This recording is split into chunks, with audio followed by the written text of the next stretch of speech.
बिहार में बीजेपी और जेडीयू के बीच सीट शेयरिंग के फॉर्मूले को तय कर लिया गया है। सूत्रों के मुताबिक जेडीयू बिहार में 16 सीटों पर चुनाव लड़ेगी और इन 16 सीटों की लिस्ट जेडीयू के राज्यसभा सांसद संजय झा ने गृह मंत्री अमित शाह को सौंप दी है। बताया जा रहा है कि इसका आधिकारिक ऐलान नीतीश कुमार के विदेश यात्रा से लौटने के बाद होगा। ऐसे में अब नजरें चिराग पासवान के रुख पर होंगी, जिन्होंने कल बीजेपी अध्यक्ष जेपी नड्डा से मुलाकात भी की।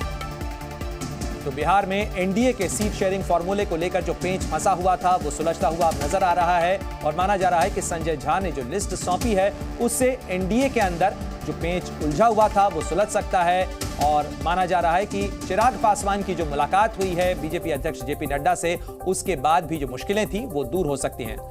आपको बता दें कि चिराग पासवान पर इंडिया गठबंधन की तरफ से भी डोरे डाले गए थे, उन्हें लुभाने की कोशिश के साथ प्रस्ताव दिया गया था, लेकिन इस बीच चिराग पासवान ने मुलाकात की है बीजेपी अध्यक्ष जेपी नड्डा से और जेपी नड्डा से हुई उनकी इस मुलाकात को महत्वपूर्ण माना जा रहा है। साथ ही माना जा रहा है कि बिहार के सीएम नीतीश कुमार के विदेश यात्रा से लौटने के बाद एनडीए के सीट शेयरिंग फॉर्मूले को लेकर जो चर्चा है वो पूरी हो जाएगी, साथ ही इसका ऐलान भी संभव है।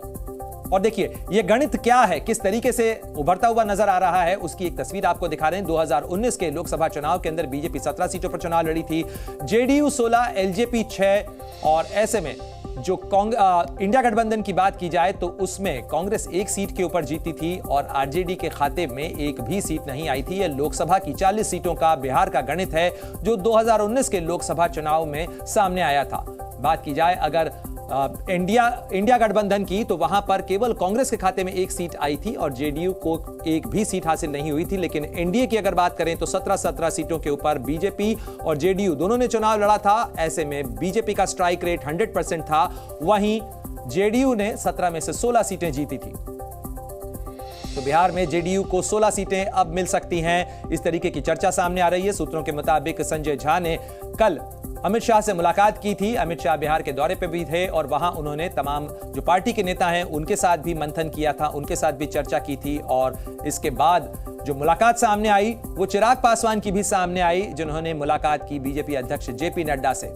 तो चिराग के मन में क्या है ये भी एक सवाल बरकरार है, क्योंकि इंडिया गठबंधन की तरफ से भी डोरे डाले गए थे चिराग पासवान को, यानी एलजेपी-आर को अपने खेमे में लाने की कोशिश के अंदर इंडिया गठबंधन भी जुटा नजर आ रहा है, क्योंकि जो सीटों की मांग है उसको लेकर पेंच फंसा हुआ था।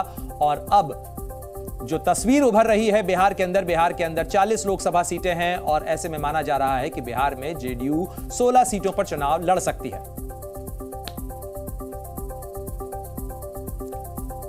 तो बिहार की लोकसभा सीटों के गणित को लेकर जो तस्वीर उभर रही है उसके अंदर इंडिया गठबंधन और आईएनडीए गठबंधन के बीच में, इंडिया गठबंधन और एनडीए गठबंधन के बीच में किस तरीके की खेमेबाजी नजर आ रही है, किस तरीके से गणित उभर रहा है वो आपको दिखा रहे हैं। और इस खबर पर ज्यादा जानकारी के लिए सीधे रुख करते हैं, मेरे सहयोगी रवि त्रिपाठी हमारे साथ जुड़ गए हैं। रवि, अगर बात की जाए तो इंडिया गठबंधन डोरे डाल रहा था चिराग पासवान पे, लेकिन चिराग पासवान ने मुलाकात की है जेपी नड्डा से और वहीं माना जा रहा है कि 16 सीटों को लेकर एक फॉर्मूला, एक लिस्ट भी जो है वो जेडीयू की तरफ से अमित शाह को सौंपी गई है।